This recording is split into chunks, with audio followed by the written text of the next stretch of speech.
Ciao! Con questo primo video della serie vedremo come programmare i microcontrollori Atmel o PIC come se fossero un PLC senza scrivere una riga di codice. Prima di iniziare vorrei proprio farti vedere l'esempio pratico, dopo ti spiegherò tutto per filo per segno come funziona. L'esempio pratico è questo: da uno schema elettrico composto da un pulsante di arresto, un pulsante di marcia, un relè e due lampadine, trasformiamo tutto nella T-Mega 328 che è quello dell'Arduino Uno, inserendo due pulsanti su due ingressi e due LED sulle uscite. Il programma in questione è questo, che poi ti spiegherò più avanti. Adesso voglio solo farti vedere con che facilità si fa il programma e con che velocità. Quindi si apre il programma, si imposta il microcontrollore, in questo caso Atmel ATmega 328, si imposta la velocità del clock, in questo caso il clock interno che sto usando è 8 MHz, e poi inizio a fare il mio programmino. Cliccando sopra gli diamo i nomi, quindi questo lo chiamiamo marcia, che è un pin d'ingresso del micro. Mi dice se voglio rinominarli tutti, no, perché gli devo dare nomi diversi. Questo qui è l'arresto, è un pin d'ingresso. Questa qui è la mia uscita, la chiamiamo LED 1, tutti e due, quindi diciamo di sì. E poi contemporaneamente gli mettiamo questo qui che è negato, quindi prendiamo il contatto di LED 1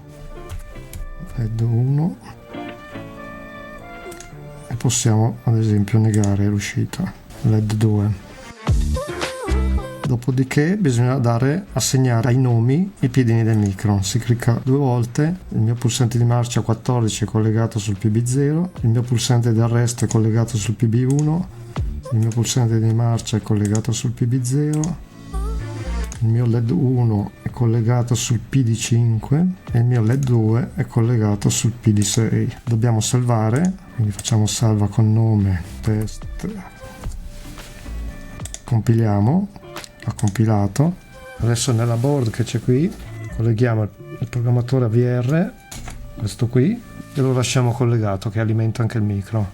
Poi qui faccio compila col flash MCU, ha scritto. Quindi se io adesso schiaccio quel pulsante di marcia si accende quella qui, se schiaccio il pulsante di arresto si accende quella qui, perché questo qui è quel LED qui negato, sempre acceso. Quindi marcia e arresto, marcia e arresto. Quindi con pochissime righe di codice e con un tempo brevissimo abbiamo fatto il programma. Torniamo all'inizio. PLC ne esistono di tantissimi tipi a livello industriale, della Siemens, Omron, Allen Bradley, ABB, ce ne sono di ogni marca e tipo. I più piccolini costano dai 300 euro in su. Un Arduino si trova su Amazon a 30 euro, su AliExpress ad esempio a 3 euro. Con quel programma che ti ho fatto vedere prima, che si chiama LD Micro, si possono programmare sia gli ATmega che i PIC. Andiamolo a rivedere. Qui nelle impostazioni microcontrollore ci sono tutti questi Atmel qui, ci sono i microchip PIC 10, PIC 16, i PIC 18, degli ARM e dell'ST, le SP8266, il controllino Maxi e basta. Poi magari se ne aggiungono altri man mano che lo sviluppatore porta avanti il progetto. Il vantaggio di usare un Atmel è che con il compilatore, che con il programma AVR DUD configurato opportunamente, si può fare con un click la programmazione senza passare da un programmatore esterno tipo il PIC-Kit nel caso dei PIC. Questo è il programma ad esempio che abbiamo visto prima.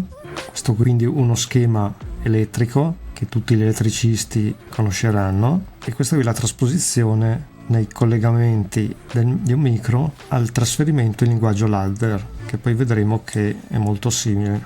Se li metto di fianco sono molto simili. Io potrei addirittura disegnarlo in quel modo qui, ad esempio cancellando il set e reset.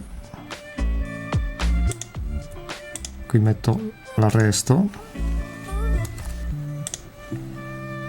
qui metto la marcia e qui ci metto l'autoritenuta LED 1. Come vedi lo schema è lo stesso, qui è in verticale e qui in orizzontale, funziona allo stesso modo. Questo qui non deve essere più set, ma è normale, e questo è invariato io qui comando direttamente il LED anziché il relè. Col contatto del relè, che è questo, vado a accendere il LED.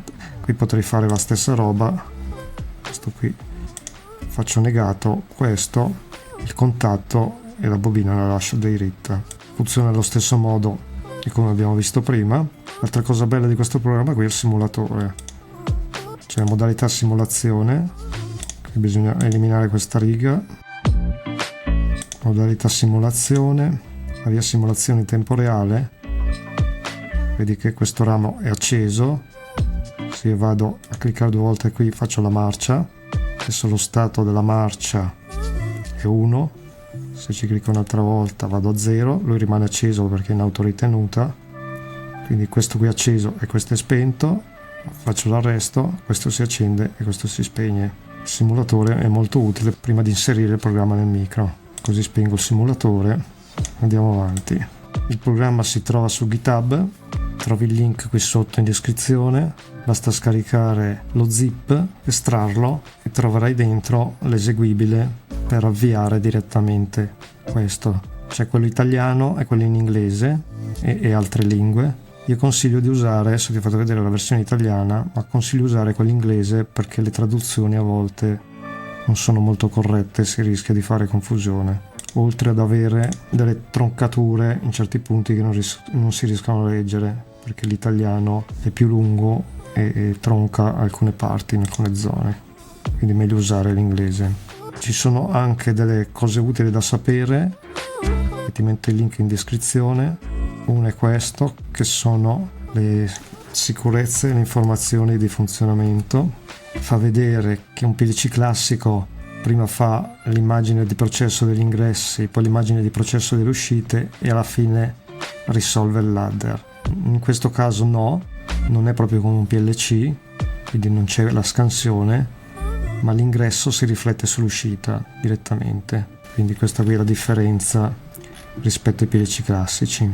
L'LD micro può essere usato assieme alla VRDUDES per inserire il programma nel microcontrollore, oppure va impostato, come ti farò vedere poi, per poterlo usare direttamente da qua. Compila col flash MCU, quindi scrive direttamente il microcontrollore dall'interfaccia.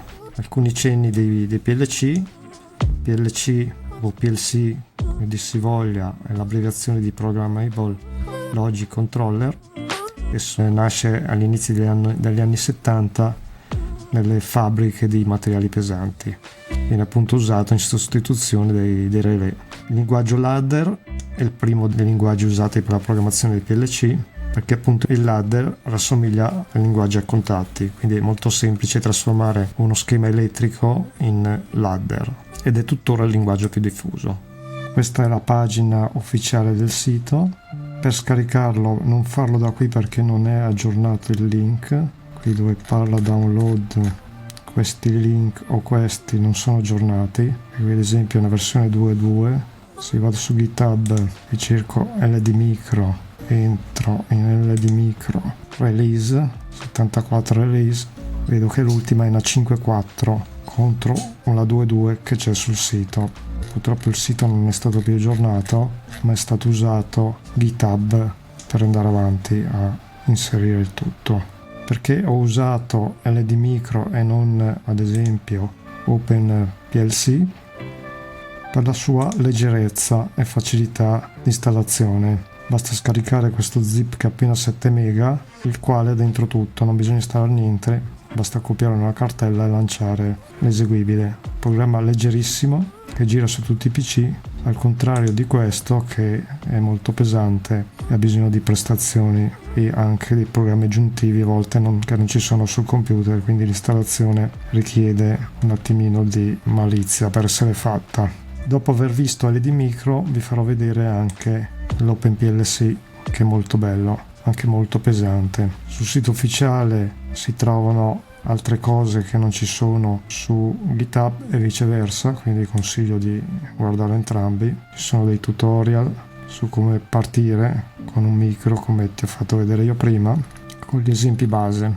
Comunque nel prossimo video vedremo assieme come fare questi ladder, che non sono una cosa difficile.